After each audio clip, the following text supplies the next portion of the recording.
out there and upstairs as well. And so I'll ask a few questions here and then we'll just open it up to all of you. You've just seen Laura Poitras's film. And with us on stage, we have Alan Rusbridger, editor-in-chief of The Guardian, commonly described as mild-mannered, as people point out, but now also described as outgoing because he leaves in July to go on to... Or lame duck. Well, no, to go on to other things. Janine Gibson, editor-in-chief of Guardian.com, is one of the declared candidates who hopes to replace him in July. There may be other undeclared candidates on the platform or in the room, who knows? But she has declared. Stuart Miller, who hasn't, is head of news. And Ewan McCaskill, you will recognise, having just watched him on screen. Alan Rusbridger in another film you may have seen, The Fifth Estate, was played by Peter Capaldi. And Oliver Stone is now making the fictional, or at least dramatic, version of this story. And Janine, you are being played by? I think I'm being played by Jolie Richardson, which is, as you can already tell, like looking in a mirror. And Ewan, which of the great Scottish actors have they got to play you? He hasn't got the Glasgow accent right, but it's Tom Wilkinson. Wow, well that's, yeah. And Stuart, you're Sean Connery? No? He was unavailable for tax purposes. So, yeah. So who's playing you? I'm not sure, but it might be somebody Welsh. So, oh, right. Yeah. We can probably guess one of those Welsh actors. So the film goes up to a certain point, and obviously I think anyone watching it wonders what happened next to some degree. So first of all, Ewan, did you get an encrypted Christmas card from Mr. Snowden this year? Yeah. Well, it's funny enough, I do still speak to him, and I speak to him on encrypted chat. We've got a sort of complex system of messaging, but it works pretty well. And he spends, although life in Russia you would think it would be pretty severe, and he doesn't really want to be there.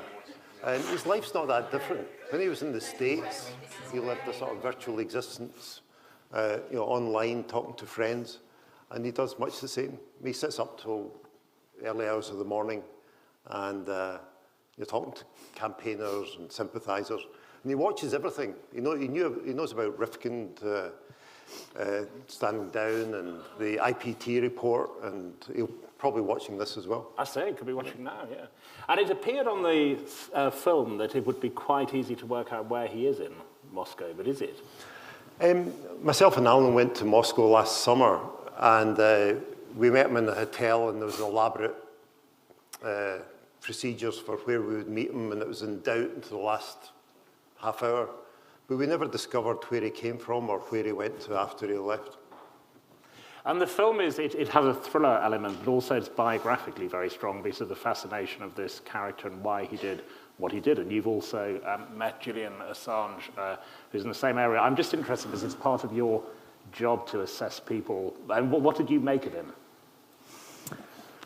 Well, I think he's very different from Julian Assange. He's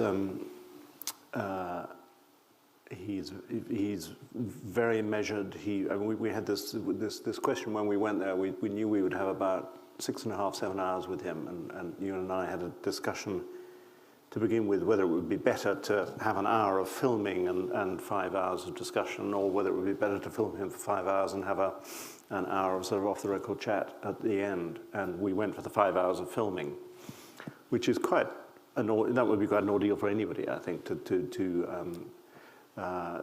speak for 5 hours, knowing that it was all going to be filmed and used. And he's just got this extraordinary control and intellect and ability to speak in sentences as though he's thought about. And I don't think there was anything that we asked him that he couldn't answer in almost perfectly formed sentences. And so he's a very different character from Assange, who could be brilliant and could be unbrilliant. I got that kindly. And for the fascination of that 8-day deposition, as Alan says, where he's so fluent. Now, when you were working on this story here, did you have access to that interview? No, we didn't. And in fact, the first time that Janine and I were in New York, And until about 2 hours before Snowden was revealed to the world, we didn't know his name, we didn't know what he looked like, we didn't know what he sounded like, because we had to keep it all so under wraps. So there was, when we saw the video that the world saw on that Sunday afternoon, there was sort of massive relief because, he was so, as Alan says, very eloquent, spoke so fluidly, measured, not a sort of wide-eyed, staring ideologue, and quite hot. So that helps. And I think the really striking thing for me when I saw the film was that the interview wasn't just a sort of Snowden at his best TV delivery. That's just how he talks. All his sentences are delivered like that, and there's just a sort of control and an understanding of the subject, which is just amazing. One of my favourite moments of yours in the film, I think the favourite, was where he puts the bag over his head in order to avoid visual capture by his laptop, and there's a little cutaway to you, and you have that moment that all journalists have sometimes with their sources thinking, is this guy actually mad, and can we trust him? But you were thinking that, weren't you, at that point? Yeah, I was. When Snowden was 29, when I saw him in Hong Kong, but as you can see from the screen, he looks about 21. And he said that he'd worked for the NSA in America, he'd worked for the CIA in Geneva. He said he'd worked for the NSA in Japan, Hawaii. And I found this sort of hard to believe, sort of looking at him. And then he threw into the conversation, and this was when I really panicked, that he'd trained with the Iraqi. He wanted to go to Iraq, so he applied and joined the army and started training with the special forces. And when he was training, he broke both his legs. And at this point, I thought, this guy is complete Walter Mitty. So it was against this background, trying to establish if he was real or not. He had a trick I've told Alan and others about. When he would leave his hotel room, which wasn't very often, he'd put a glass of water behind the door with a piece of a paper napkin with soya sauce on it. So if someone came in when he was out, the water would spill, and you couldn't undo the soya mark.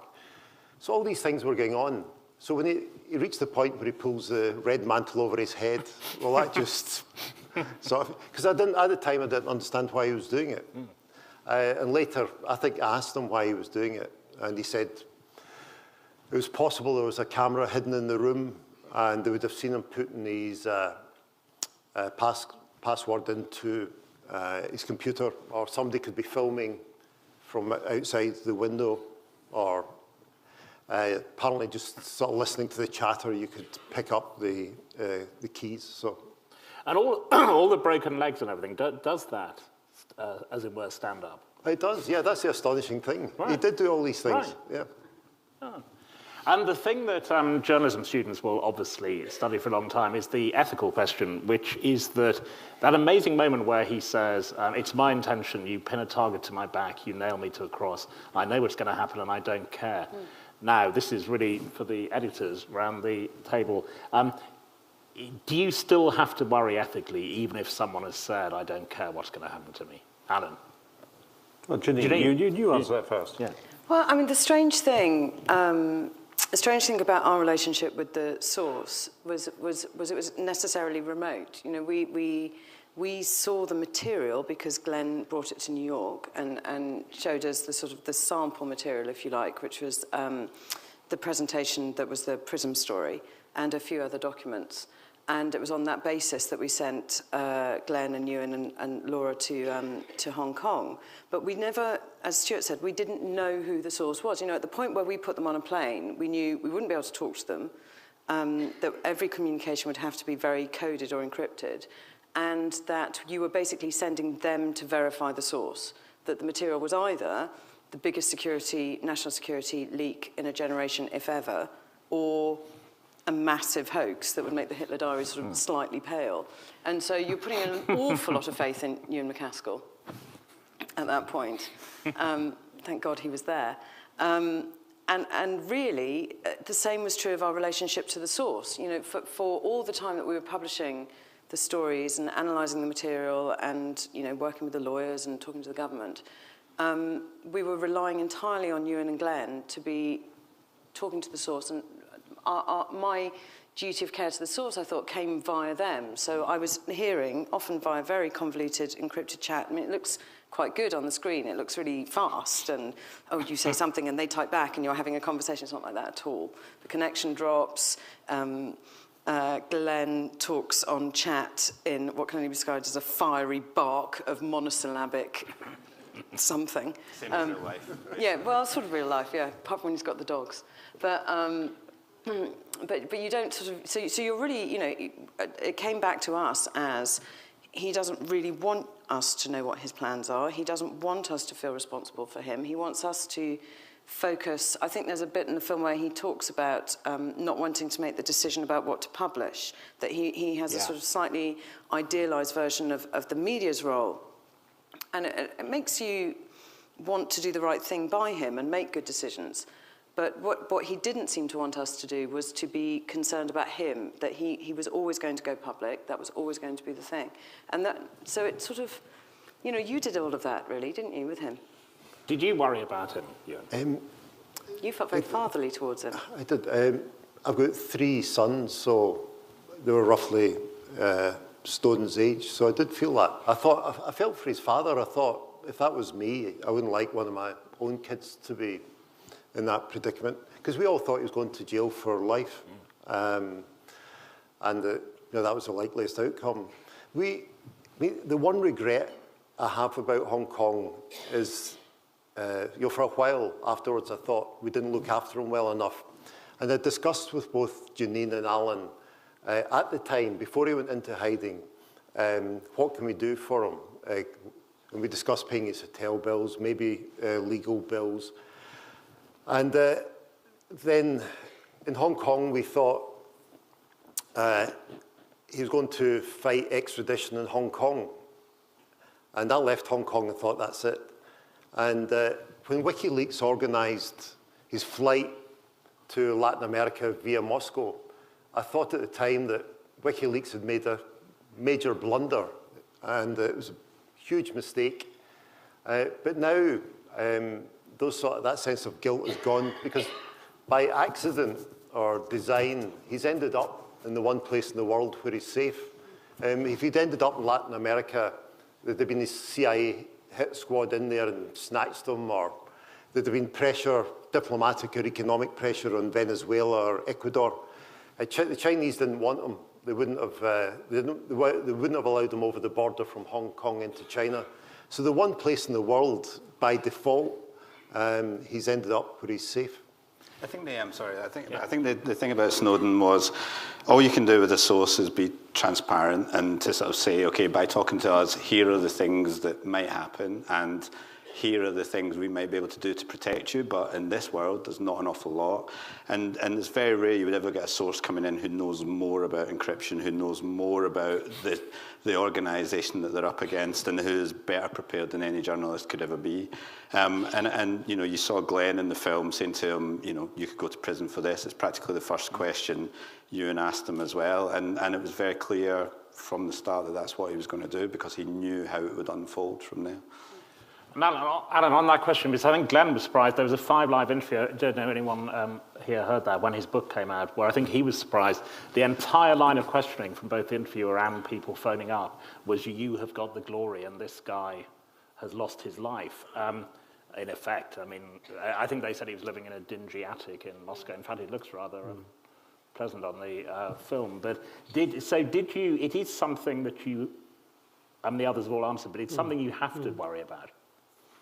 Yeah, I think always with sources, you know, why are they doing it? How much have they thought through? What are the consequences going to be? Are they good people, bad people? I mean, most sources are operating out of quite questionable motives.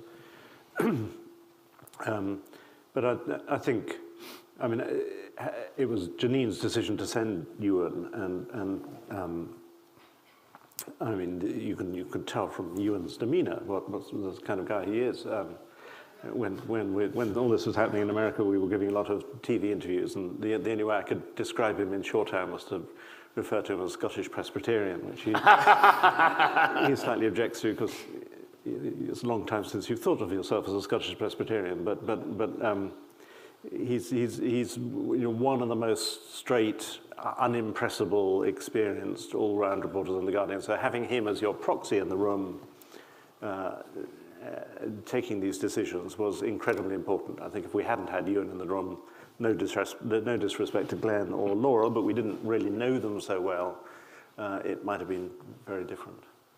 And before we open it up, I think this is one for you, Ewan, and your role as defence and intelligence correspondent. I think most people who watch the film, they're astonished by the extent to which the American government and the British government go on defending these practices. So what, because it seems indefensible to a lot of people, but how do they justify it? Well, you've all heard the argument. What's astonishing is I thought the NSA and GCHQ would be on the defensive. But what's happened over the last 6 months is that they are actually asking for more powers. And the argument is if the more they know, they'll be better able to stop another attack, or B, once the attack takes place, they'll be able to find the person faster. I think it's totally wrong-headed. I'm not anti-intelligence. I'm glad they're there. We need an intelligence service for tracking down terrorists or paedophiles or organised crime. And you need to keep some people under surveillance. The objection is to, and the GCHQ hate this word, but the objection is to mass surveillance. And all the examples we've had from 9/11, Boston Massacre, Charlie Hebdo, Jihad John, all these people were known to the security services. They could have had them under traditional surveillance. Mass surveillance didn't contribute one iota to any of those cases. So the onus is on, all Snowden wanted was a debate. And that's what the motive for The Guardian was. So we don't sort of walk into a world where people are watched and the internet has given them these great tools. So all he wanted was that debate. So the onus, as far as I'm concerned, is for GCHQ and NSA to explain the benefits of what they call bulk data collection. And that, just before we find out what the audience thought, that scene where they smashed the disc in the basement of The Guardian, do you keep a fragment of it as President Obama is supposed to have a fragment of the helicopter from Obama? Brian Williams had another bit as well. We've got a whole cardboard box of fragments, like pieces of the cross. And the V&A has got one. The British Museum toyed with the idea of having one, but we should probably sell them off as part of the Guardian membership scheme. We could auction them. But I've changed my view about them because, to begin with, I remember the mayor of Leipzig coming to see me. There was this extraordinary reaction. I mean, the reaction in the UK was a bit muted, but there was an extraordinary reaction in America and in Europe, and especially in Germany, for reasons that I think we can all imagine, that the Germans take this very seriously as part of their recent past. So when the mayor of Leipzig came in and asked to see the smashed up hard disk, he immediately thought of burning books. He thought this was a terrible sort of iconic symbol. And I thought of it that way for some time, but actually as time's gone, I see it as a rather sort of optimistic thing, that actually although they came into this building and supervised our destruction of it, it had no effect whatsoever. As I said to the Cabinet Secretary at the time when he said this is what he wanted to do, I said, but it's already in America. What do you think you're going to achieve? Glenn's got a copy in Rio. I can see the symbolism, but what's it going to achieve? And actually, so to my mind, it now symbolizes the impossibility of repressive governments suppressing the flow of information. So actually, I think it's rather an optimistic icon now. But were they going for the other symbolic power? I mean, was it a warning to others? The government? I've discussed it with people in government since and said with hindsight, what did you think you were hoping to achieve? And they say, well, with hindsight, it was a pointless thing to do. So I think they now realise it wasn't the smartest thing in the world to have done, partly because it just made them look so bad. Yeah. Well, what a terrible image of Britain as a cradle of free speech. I assume what was going on was that there were, Cobra meetings or whatever the equivalent of for the intelligence services, and they were. I think there must have been some hawks who really wanted to come up and just close down the Guardian and string me up or send me to the tower or whatever, and that this somehow bought them off. It sort of made life, and it did make life harder because we all had to decamp to America, and the communications were hard. Everything about this story was very hard, logistically, ethically, legally. I was just going to say, it didn't actually change the reality of publishing one jot. I think what it revealed, remember that conversation, I can remember the conversation where you were saying to them, but it's already in America.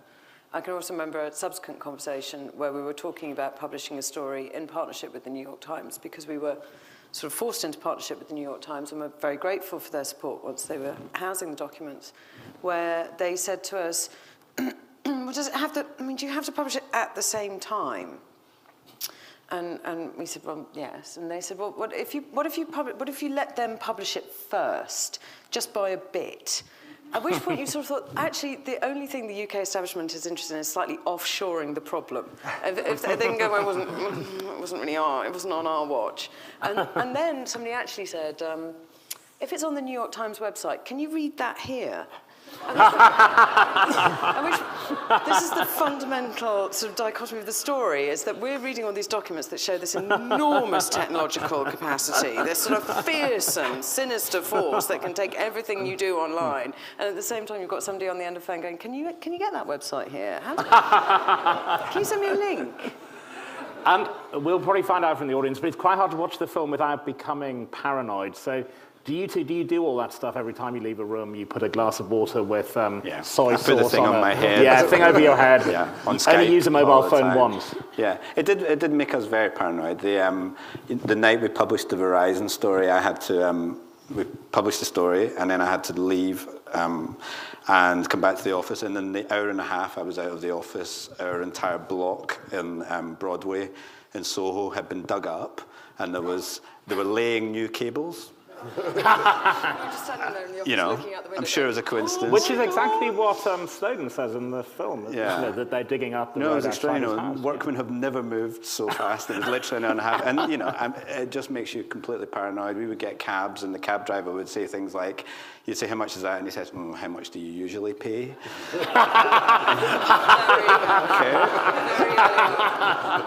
We've been really educated to only have face-to-face conversations that are really the only safe way to communicate was face-to-face. So I'd been talking to Glenn on crypto thing all night in Hong Kong, and we got in the cab in the morning, we were sharing a cabin to the office, and I was going, right, he said this and this and this happened, and then the guy turned around and said, and how much do you usually pay for this fare? Yeah. Which way is the Brooklyn Bridge? Yeah. Which way do you normally go? Oh, we've fallen for the oldest one in the book already. Tell them about when you got pulled off the plane. So Janine and I went to Rio after Glenn. Ewan came back to London, Glenn came back to Rio, and obviously Glenn couldn't come into the US with those laptops, so we went to meet him, and there was a very funny conversation with the Guardian's lawyers before we went, where Janine and I said we're really worried about getting back into the US, and they said it's getting out of the US you should be worrying about. But then we went to Rio, and as we were there for sort of 3 or 4 days, and as we were getting back on the plane back to New York, we were walking down the gate, and I was sort of taken aside into the extra security measures. And Janine doesn't know what happened next because she was gone. She was never to be seen again. Are you travelling with him? I don't know. But it was, and then they searched my bags, and there was lots of stuff, and luckily it was all on Janine, so it was fine. Yeah. Those things make you very paranoid. I thought I've got to get out of here. I've got to get out of here. I've got the stuff. I've got to get out of here. And I'm sitting there waiting for Stuart, who's disappeared into the sort of cordoned off corridor that you only see in E.T. I'm thinking he's never coming back. He's never coming back. He's gone for good. I've got to go anyway.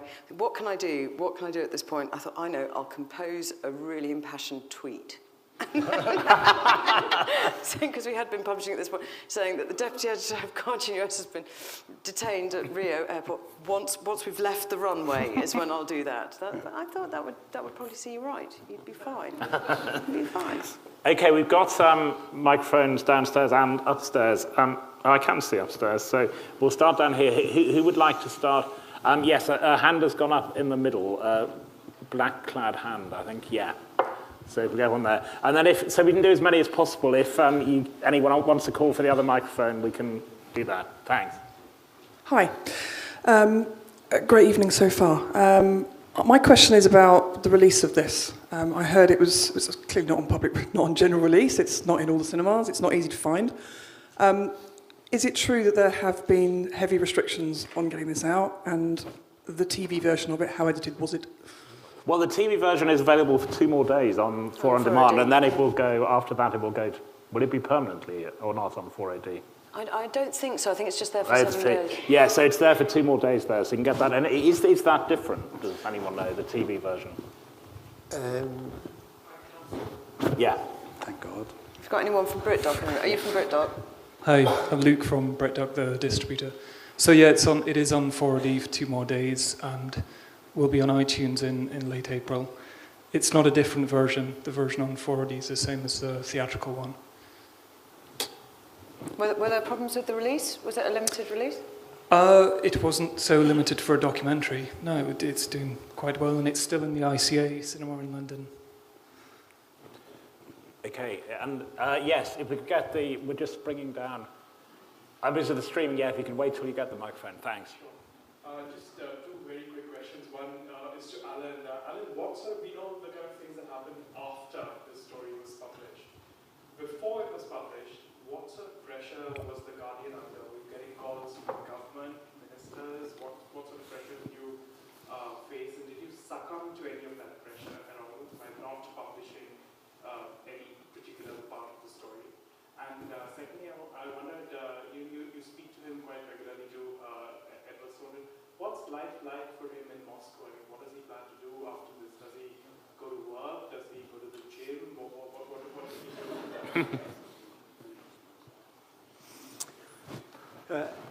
do? In terms of pre-publication, because we'd worked with the New York Times over the WikiLeaks documents, we had sort of got into a frame of mind where we were definitely going to go to the government in advance, and I think that was completely right. I think that's less in the British mind than it is in the American mind for an obvious reason, which is to do with the law. So in America, it is virtually impossible since the Pentagon Papers case, 1972, for the American government to seek any kind of injunction. Whereas in Britain, it's more or less guaranteed that they will try and stop you. So that makes it harder as a British journalist to interact with the government. But nevertheless, this material was so sensitive that we were always going to go to them. So we began publishing in America, and it began with Janine talking to every agency and acronym in the American Defense Department. I had well, first, we put the story to them, just the Verizon court order, the one you saw, and Dan Roberts from our DC office rang up and said, heads up, they've just rung the office asking who runs this operation and where are you? So you can imagine they were Googling, and then I got a call saying, are you available for a call, with the NSC representative from the White House? And actually, when the call came through, it was a sort of at least five-party conference call. And it was basically the sort of Deputy Director of the NSA, Deputy Director of the CIA, Deputy Director of the FBI, Deputy Director of the... it was just kind of, it was like the Joint Chiefs had assembled. They're all called Bob. They're all called Bob. And they started off calling us you folks and lots of sort of charming things. We just wanted to check in with you folks and see what you're thinking about doing. And it ended up with some really quite haughty exchanges about the nature of journalism and who decides what should be published or who has the right understanding of national security to make a decision about where to publish a document. And I don't know, there was a lot of them, and then there was us, and we didn't even have a proper speakerphone, so that was slightly problematic. But I think they thought that we would do what most of the American press does, which is sort of, go in for a nice chat in the Roosevelt room and have a, sort of civilized 4-day conversation about it, and then go talk to some other publishers, and then, and of course we were saying, well, no, we're going to publish it in about 5 hours. The form on this is the New York Times in 2005, when they did the warrantless wiretapping story, or rather didn't do the warrantless wiretapping story. They sat on that for a year. So I think the American government felt confident that by talking to you, they might be able to talk you out of it. In Britain, the pressure was pretty intense, and the pressure was reinforced by the knowledge on my assumption that at some point they would go for an injunction, as they eventually said they would if we didn't smash up the discs. And that led to one compromise. In order to get the first story out, the one thing they were terribly keen on was that we didn't mention the names of the telephone companies that were involved. That was the thing they were most alarmed by, and we didn't. Because I thought, if that's the price we have to pay in order to get this story out, we won't. I mean, the names have since come out in the German press, but so we didn't succumb in terms of not publishing, but that was the one thing. Was it right or not? I think I marginally regret not doing it, but if we hadn't agreed to do it, they might have gone for the injunction, with the consequence that we wouldn't have been able to publish at all. I was going to say, you have to assume as editors that if they go for an injunction, they will get it. I mean, there's no... Well, yeah, I mean, there's sometimes people have a go at me and say, oh, you were craven in smashing up the discs. I mean, all that probably would have happened was that either the police would have been around here, or lawyers with an injunction that, as far as we know, would have covered The Guardian everywhere. So it would have covered Janine in New York. It would have covered Glenn. So Glenn would have ignored that. He would have gone on publishing. The Washington Post would have gone on publishing, and we would have been caught in a 2-year legal battle, costing us millions of pounds, unable to publish. So I couldn't think what principle would be involved in fighting a brave legal fight that you might be destined to lose and not publish, when you could just smash up the discs and go on publishing in America. There's another point as well about smashing up the discs, which was a very serious problem at the time, which you can't risk seizure of the disc. So you absolutely can't risk them coming in and seizing either hardware or discs that we've been using, or that any of our reporters or staff or our source have been moving across borders, because that's the main crime that they can charge people with, is moving material around. And you just can't be sure what metadata is contained within the equipment itself. Also at that point, people didn't know what Snowden had taken. So we've talked about duty of care to the source. One of the main things we could do for our source was not expose him to further criticism over what he had leaked. And, he trusted Ewan with a much larger number of documents from the GCHQ wiki than he had given, certainly at that stage, to Glenn and Laura. The material that had gone out in the first tranche was very carefully sorted. He'd really pre-sifted to make sure he was giving documents that related to the stories regarding mass surveillance. Whereas the stuff that he gave to Ewan, he gave because he trusted Ewan and consequently The Guardian to make good decisions about what to publish in the national interest, to hit that balance between not damaging or revealing secrets, but telling the story. And what we didn't want was people coming in and being able to launch a greater case either against him or against our journalists from what they could find out from the desk. But also on the national interest, there's that very significant moment, I think, in the film where he says, it's that exchange where he says, Britain is leading the field in this stuff at GCHQ, which does clearly redefine it clearly gives the national interest defence here, doesn't it? I was really surprised by it. Because Glenn and Laura are Americans, they were mainly interested in the NSA. And it was towards the end of an interview that lasted a couple of hours. And I just threw in the question, You know, what about the UK? What about GCHQ? And Snowden became really animated and came out with that phrase saying GCHQ are worse than the NSA, which I was really surprised by. And asked him what evidence he had for that. And he says, come back tomorrow and I'll give you some. So I thought he'd give me maybe 2 documents. And I think, as you saw there, he gave me 60,000. And sorry, Ewan, just quickly, the gentleman's other question about, so give us a snapshot of the life of Snowden in Moscow. A lot of nonsense has been written about Snowden's life in Russia, that he's depressed, he's an alcoholic, he doesn't drink. Hasn't seen daylight for 2 years. Hasn't seen daylight say, for 2 years. His girlfriend's left him. Well, none of it's true. As you saw there, Lindsay Mills is in Moscow. She sometimes goes back to the States, but she goes to see him in Moscow as well. And the Citizen 4, that was the first time that it was revealed that she was in the States. I spoke to, if you'll just indulge me for a minute, I spoke to Snowden just recently, and I told him I was coming to this event and asked him if he wanted to send a message.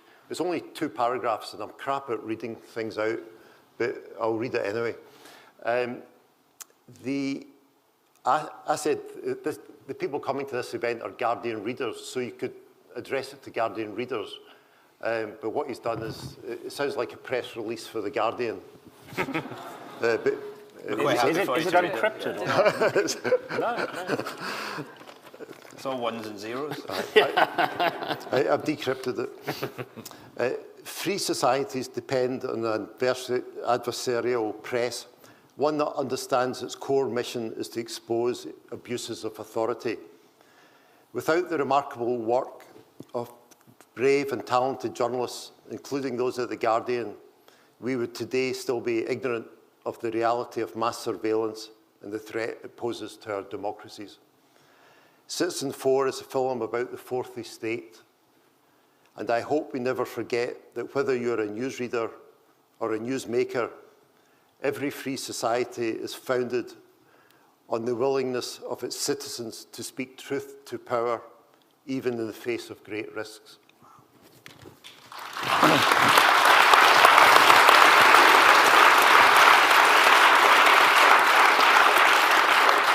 Do you want that for your editorship bit? Yeah, It'd be I might quite take a useful. picture You could of it. just, I'd just use that. We'll just take more questions in a minute, but just one thing that struck me, Janine, was in the film, how bad, it was the general, wasn't it, the second person appearing before the Senate. What a bad liar he was.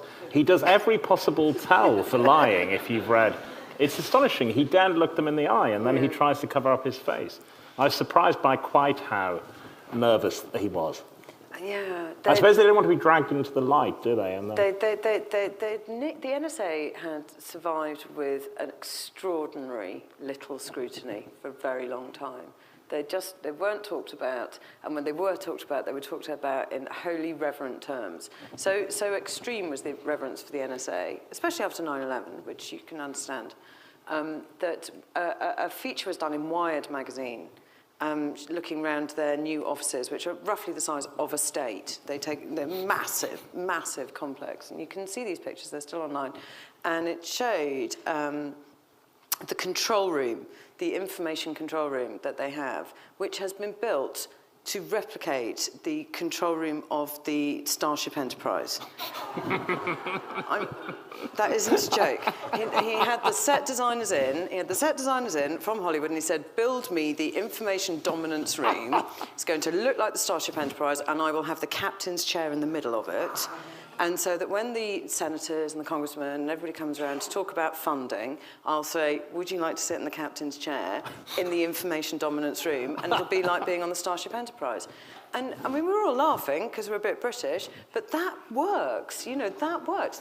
How much was their funding? Can you remember how much that budget was? It's something extraordinary. I know it's, no, I've forgotten. I know the defence budget is 50 billion, isn't it? And they take, the intelligence budget is 50 billion, and they take, I think, 40 billion of that. Mostly for the Starship Enterprise. Mostly for the Starship Enterprise, yeah. No, yeah. Wow. Yeah, we'll take some all down from here. I just, because our eye line is out there, could I just see how many people there are upstairs who'd like to ask a question? You don't have to, but if it's just I'm worried about leaving you out. If you, we're going to scan round there. Anyone want to upstairs? No, I don't think so, is there? Shout out if you do, but don't. Okay, we'll try again in a moment. But yes, 2 hands there if we can get microphones round to them. Thank you. Janine, you spoke about sending Ewan on the plane and really not knowing what was going to meet him on the other side. And you said even when you were in the hotel room and he was cloaking himself, you were sort of iffy on his legitimacy. So at what point did you realize this was something we were going to be talking about for a long time and was a big deal? Shall I do the setup and you can do the reveal? So we had planned a whole load of things that, in as much as you can, there's no guidebook on how to establish your NSA sort, and, we were sort of talking and going, how do you know if this is a genuine FISA court order? Because nobody's ever seen such a thing. You can't sort of Google it and go, what do they look like? So we thought, okay, well, he must be end career because he's leaving the NSA with an enormous amount of access, and to have this level of access, he must be at the end of his career, so he must be sort of disenchanted. We had a theory about how old he must be. We would honestly speculate about, is he sick? Is he feeling remorseful about what he's done? In none of our scenarios was he 29 and as Stuart says, quite hot. That wasn't a thing we figured. But we had a number. So we were saying, has he got a car park pass? Has he got a verification? Show us some. What were the other things we came up with? I can't remember. But essentially, it boiled down to was the Guinness good, Ewan. He had a code phrase of his Guinness good. Janine used to go out on the road with me during the election, and she'd get fed up with me taking her to Irish bars. So before I left New York, she said, look, we'll need some sort of code. And if Snowden's real, say the Guinness is good. And if, in memory of all those crappy Irish I don't think you can 100% be sure that someone's real. A lot of it's just instinct. He did show us, I said, prove who you are. And he threw open his suitcase and produced his social security number, his driving license, his CIA, a CIA ID, and a whole sheaf of documents, because he knew when he came to Hong Kong, he was going to have to prove who he was. And the documents seemed real. But I don't think we were sure. I mean, Alan, Janine, and Stuart are going to be appalled by this, but I don't think we knew till we approached the White House and they said, yes. No, we didn't trust you that much.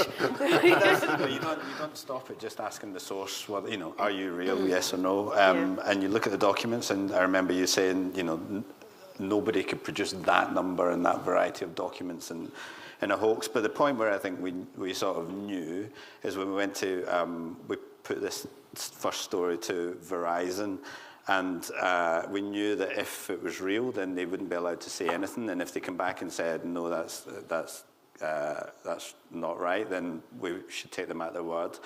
And we put the call in, and they said, okay, we'll call you right back. And about 3 seconds later, the phone rang again, and we picked up the phone, and they said, can you just give us the date on that order? Which one is it? Is it yellow or is it blue? Okay, yeah, okay, we'll be back with you. And then they come back very quickly and said, we can't comment on that. And then there was the conversation with all the Bobs, where it was, it was very obviously real. And at that point, you just know that it's real. Because your question, basically what you're thinking, obviously the first question when you're sending is the source real? Absolutely. But even then, that's not going to be enough. It's, the source could be a real person and still have some mad vengeance or something. But in the end, all you're really coming down to is it true and is it in the public interest? So sitting back in the office in New York, not in a hotel room with all the excitement of soy sauce, you are just basically really focusing with what is your public interest case, what is your justification, what do you publish and what do you redact? And we had amazing help on that from lawyers, but in the end, just, some of the finest editorial brains from here who came out and real experts in the subject. And then, is it true? As Stuart says, you just narrow it down, and there are always clues. And the moment when the guy was going, which agency is it? And what are the dates? But You think, the other yeah, thing these is just, things sorry, exist. just back on the point about, you know, the British pressure.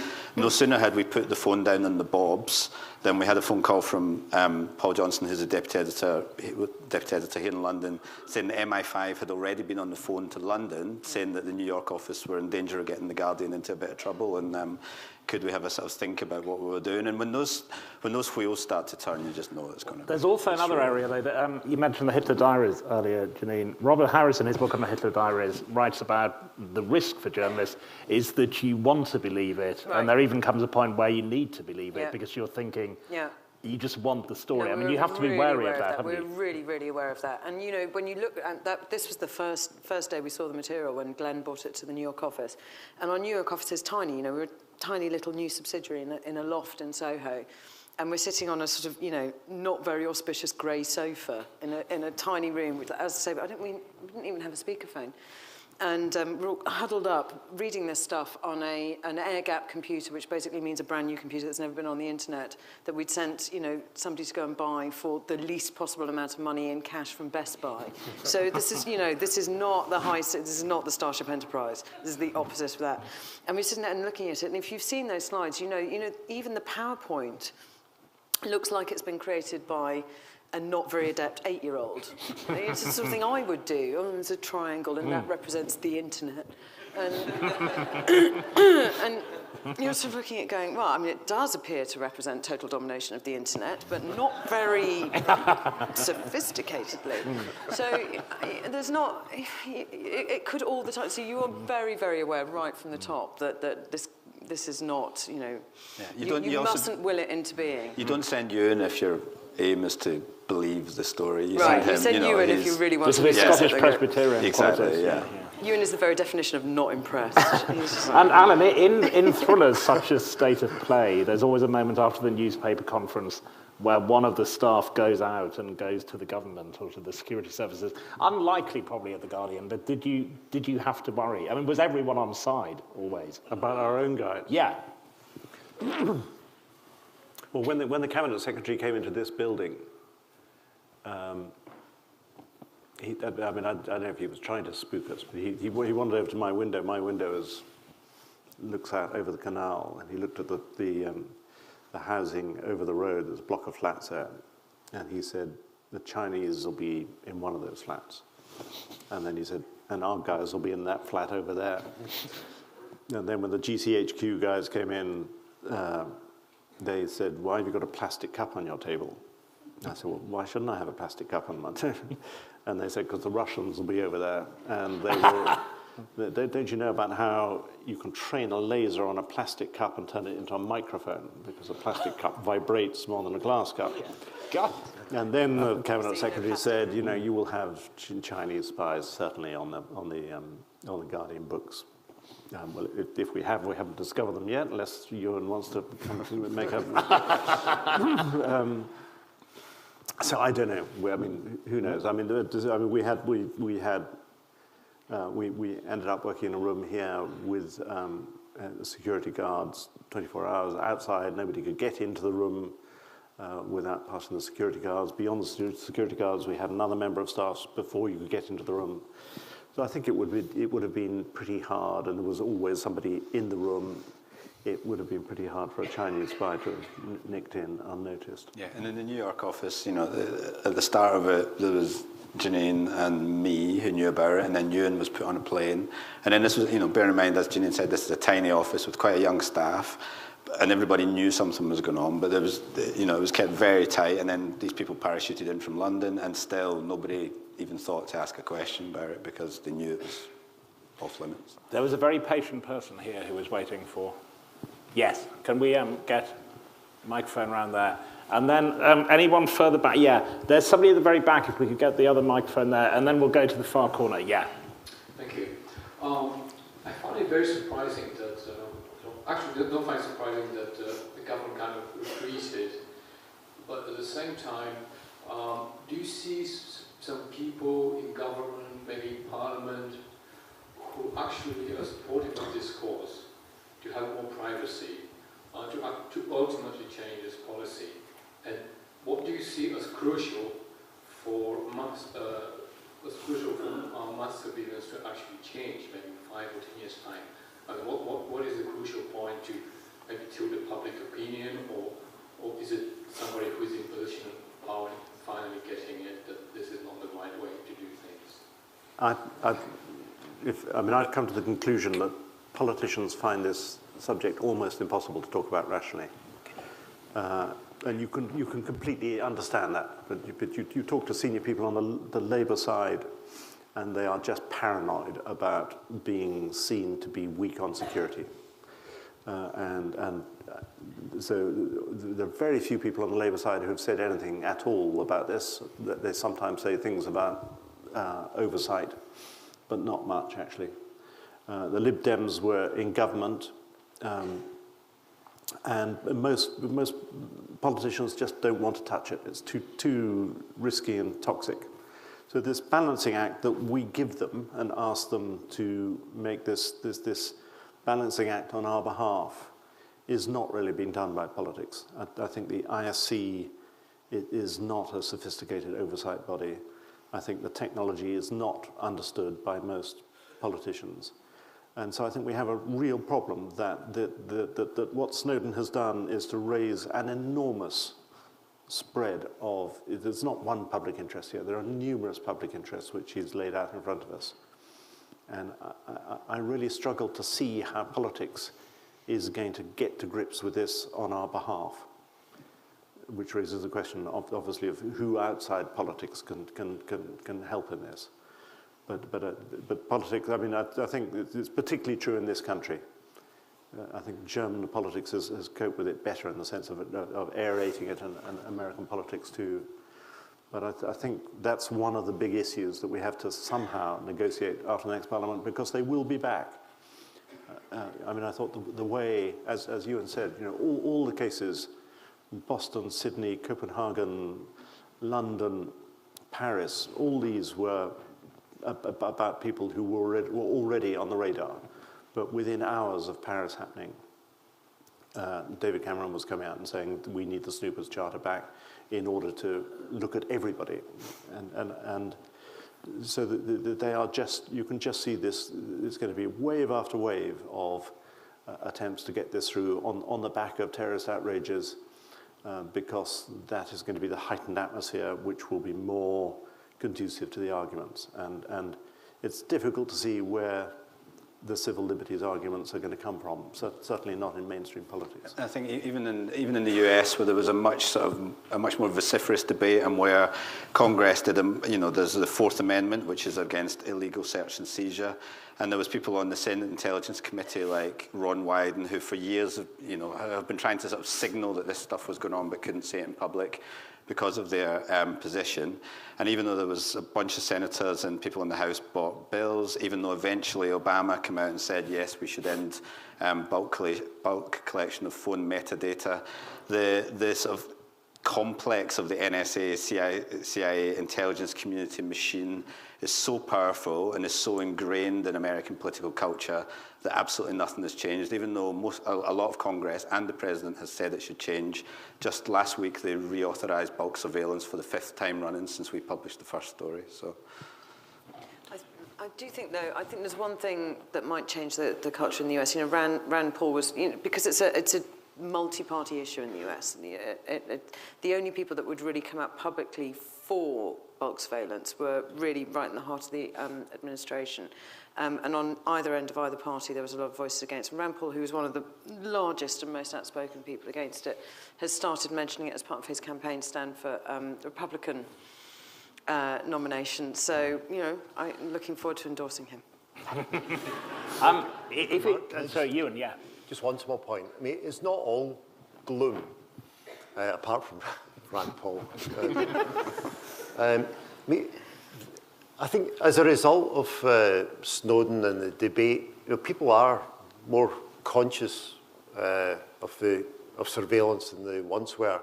But the big change is in the big internet providers like Google and others. Yeah. Because there's been such a consumer backlash against them, they're now automatically introducing encryption just as a norm. And the way you've seen the intelligence services in both America and the UK, every time head of MI5 or MI6 or GCHQ makes a speech, they say, Google and other companies have got to give us access to encryption. So it's hurting them. And to me, that's one of the best things that can happen if it becomes normal that people use encryption. You asked what would change it. Consumer behaviour will change it. Google got frightened when they thought their customers would walk with their feet. That was what changed. If it's worked out, there should be microphones in both back corners. So I'm sorry, it's kind of the same question. I was going to ask what your views are on how surveillance should be regulated.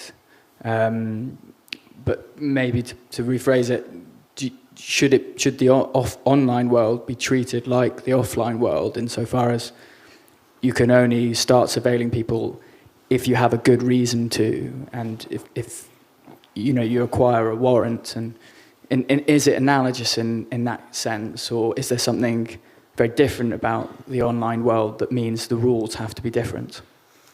I actually think, that's not just a matter of sort of civil liberties and privacy. I think it's a matter of the intelligence community being effective, because the euphemism that keeps getting used is they've got a giant haystack and all they keep doing is making the haystack bigger and nobody's looking for the needle, and that's why they keep missing them. So I think what they should be doing is being more targeted. They should have better surveillance on people they know that there's reasonable cause to be concerned about, and they should spend less time just scooping up vast quantities of communications records just on the off chance they're going to spot something in there. And then in the other corner, there should be someone there, yeah. Yes, it's the same sort of subject, but back in the 1980s, Philip Knightley, the Australian journalist, wrote a very good book called The Second Oldest Profession, in which he analysed the incompetence and inefficiency and the disasters of the various intelligence services throughout the world. And the answer the intelligence services always produce from all over the world, whether it's the KGB or MI5, MI6 or the CIA, is always give us more resources and we will find the right answer. We won't mess up again. Which is exactly what has happened since the 1980s, way, way back, long before all this technology existed, long before the world of Snowden could have existed. They were increasing the budgets throughout the so-called democratic world. And that has continued to happen, I think, massively now. And isn't it a question of trying to limit the budgets of these people before they get out of control, rather like Macbeth's witches? Just for our answers, could you get the microphone to the very back corner? Sure. Someone been waiting a long time. Thanks, Alan. I'm not sure. I don't know about the budgets, but I'm in favour of giving them the resources they need. So when you hear that in all these cases recently, they actually knew the people. They were on the radar. They'd sometimes spoken to them, but they were incapable of following them. So these were the needles. They had them, but even when they had them, they couldn't do it. So that may be an argument for more resources. I just think the argument for the haystack is the one that has to be made. And the question about the online versus the offline world, I think, is a really interesting one, because offline, none of us would tolerate a world in which the police could come in without a warrant and get the kind of information that they're getting. We would regard that as an absolutely fundamental infringement of hundreds of years of law. And yet, somehow, we all agree to it. And somehow, I think most of us just find this terribly hard to understand. There have been two stories recently about the hardware. So the fact that weaknesses or backdoors were put in the computers themselves, or in SIM cards. The SIM cards have been broken. Well, who in the audience, given a choice between a computer that had been compromised by the state or a phone that had been compromised by the state, you can buy this computer, which is going to send a copy of everything you do to the government for storage, or you can buy the one that isn't. Who's going to buy the one that is compromised? So we can sort of understand it in hardware terms, but somehow once it's up there in the cloud, it seems, or being siphoned through pipes that go through Cornwall, we find this very difficult to get a hold of. So I think this question about the resources, maybe they need more resources, but it ought to be, first of all, they have to convince us why they need the bigger the haystack, when all the evidence recently is they can't actually act on the needles. But on that, though, because certainly a lot of people in politics say, and some people on other newspapers, that if they brought in kind of terrorist sus laws in which all these people on the radar were simply locked up, or that newspapers led by The Guardian would be saying what an outrage that was, and that is a problem. Well, I try to think of it more from the perspective of the person living their life, who is subject every day to dragnet collection and a sort of level of assessment and what they know about you. And I do think the offline parallel is really important. If you knew that somebody was just going to have a wander into your house, have a good rifle through your photo albums, check your diary and your contacts book, and just see what you've been doing for the last few days, and have a good speculate about what you might have been doing with those people, and that within 3 hops, they call it, but 3 branches of relation between everybody you know, that they could then, if there was somebody that looked a bit ropey, then literally everything you do is subject to poring over and question mark. I think people would feel completely differently about it, but I think because it's called metadata, or or sort of, there's a sense that some benign person in Gloucestershire is sort of looking at it and vaguely going, oh, they seem nice, we won't bother with them.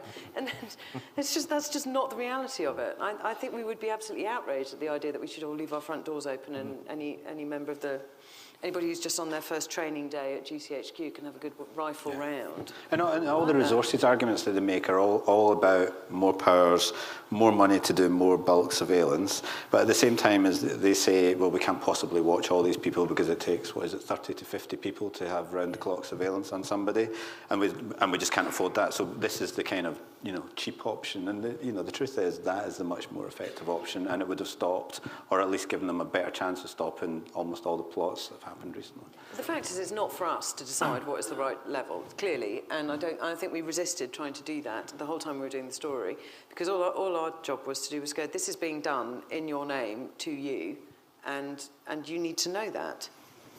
We're moving towards the end of this. If we take the one at the back, and then we can probably very quickly take those couple in the middle. Yeah. Thank you. What's fascinating is that the quantity of data sort of bypasses the traditional argument that you might expect to hear, which is, we couldn't possibly tell you why it is that we need to surveil these people because that's actually a matter of national security.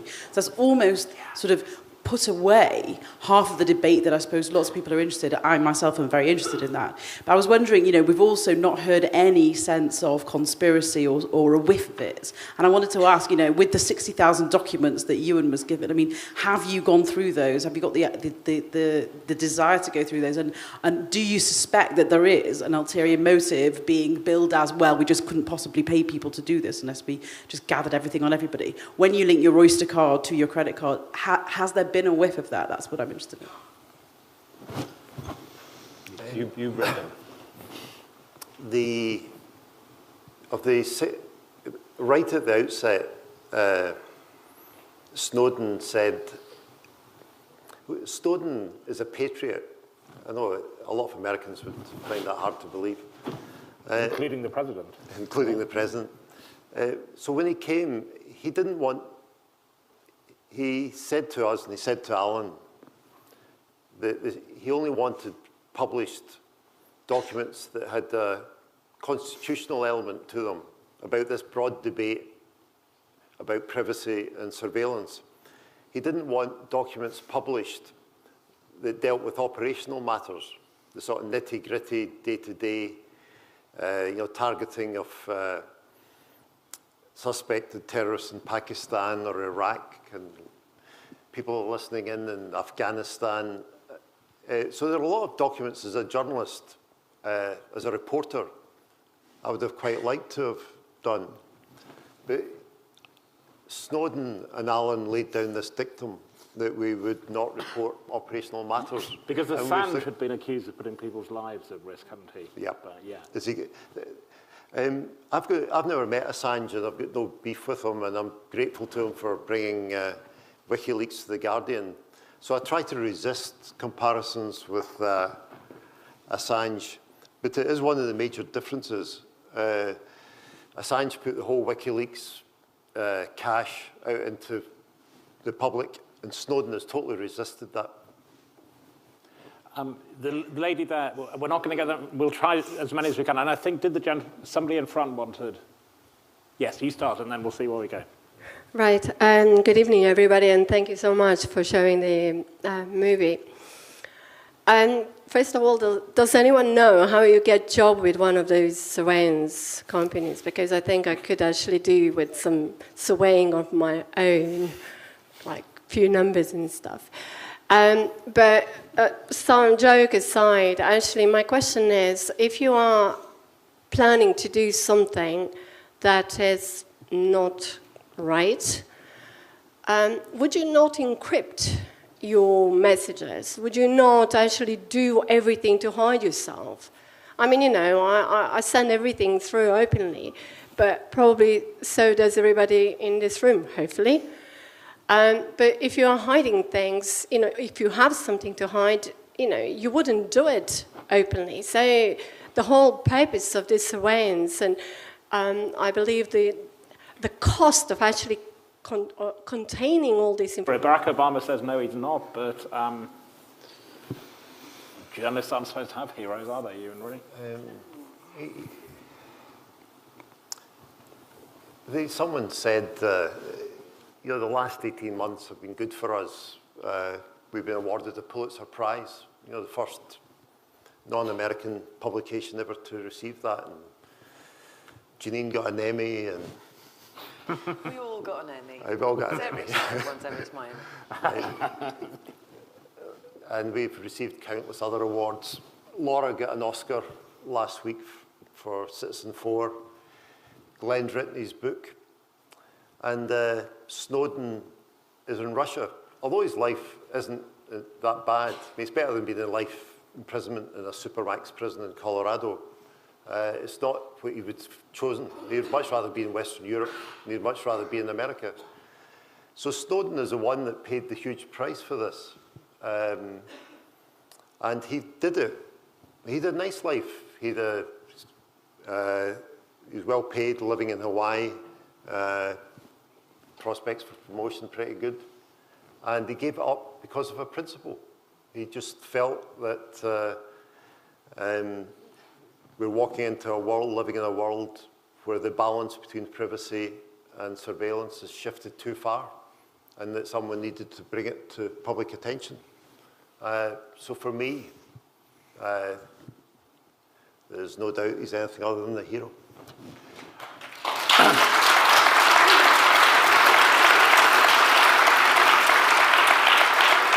And when you meet Jenny Richardson on set on the Oliver Stone, you can say, I've got an Emmy, because I don't think she has, actually. So anyway, there you are. Thanks. Yes, over there.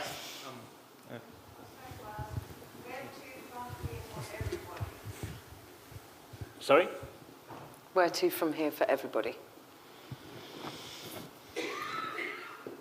Well, we will, we will keep reporting the documents. We will keep reporting the fallout from the documents. We're not going to leave this story alone. So I think that's, stand by for more. And gentlemen, yeah. I hope this is not too much of a general question to end on. Where I come from, in Canada, our government is currently pushing through increased surveillance powers for the spy agencies. And anybody who has actually cared to read about it has found it quite disquieting. Numerous lawyers, former prime ministers, so forth. But the problem is most people have not cared to inform themselves about it, despite the information so freely available. And as it ties into this story, this was obviously such a massive story when it broke, but I think it has faded from a lot of the national discourses. And so my question is, is there more that you think journalists could do to drive public engagement? And perhaps more importantly, what can the public do to help drive that engagement with these issues that do not seem to be getting the attention that many feel they deserve? Well, I mean, I think we've touched on some of the things. You know, use technology that encrypts your communications. I know there's been a sort of 80% take-up in use of the Tor browser. That's a small base, but that's a sort of significant thing. You have the ability to talk to your representatives and say, I don't feel happy about this. Most politicians won't come out and talk about it, but you have the ability to force them to talk about it. When the politicians come in here, we force them to talk about it. So there's about to be a general election campaign in the UK. We have the ability to force them to talk about it. And people in Canada, I would hope, are similarly sort of very confused about this. Canadians seem quite right-minded. They should feel quite confused and conflicted. I think the biggest blunder that's happened in recent months, and there's been such complacency about this in this country. The most extraordinary sentence that sprung out was a piece that Max Hastings wrote in the Daily Mail recently. And I love Max, but on this issue, he is very, very hostile to Snowden. And he wrote this sentence that said, I cannot imagine why all of us, all our citizens, shouldn't surrender and be completely happy to have the government reading all our emails and all our phone calls. And you think, really, Max? You've written histories of the Second World War, of Nazi Germany. You cannot imagine how this could be put to malign uses. But that complacency has been punctured because the police did this incredibly stupid thing, which was to use the RIPA legislation to get the telephone sources and the contacts and the sources of journalists on the Mail on Sunday and the Sun. And I think that behavior by the police has woken up British journalists who are being incredibly complacent, because if it's done to journalists, they feel it very personally, as they should. And you realize that actually the Home Office has now come out and said, we will not recognize journalistic privilege, we won't recognize legal privilege, we won't recognize the relationship of confidentiality between a doctor and a patient, or a priest and a communicant, or even an MP and a constituent. So that's some pen pusher in the Home Office put this out saying, we in future will not recognize these customs and privileges and promises that we have granted people because we now want to be able to surveil them without any say-so of a judge. And I think the penny is beginning to drop of the awesome powers that the state is taking upon themselves. And that's the thing that gives me hope. Good night, everyone. The thing we're going to just very briefly from you, and a trailer for the Oliver Stone movie. It is rumoured that the Oliver Stone movie includes an astonishing amount of sex.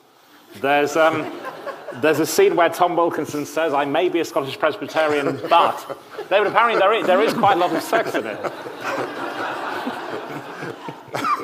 But it's not your character. It's not me, no. Well, you have to go and watch it to find out who does have all the sex in that film. But it's the answer to the question, what does he do in Moscow all day? That is the answer. Anyway, thank you very much to Alan Rusbridger, Janine Gibson, Ewan McCaskill, and Stuart Miller, and to all of you. Thank you.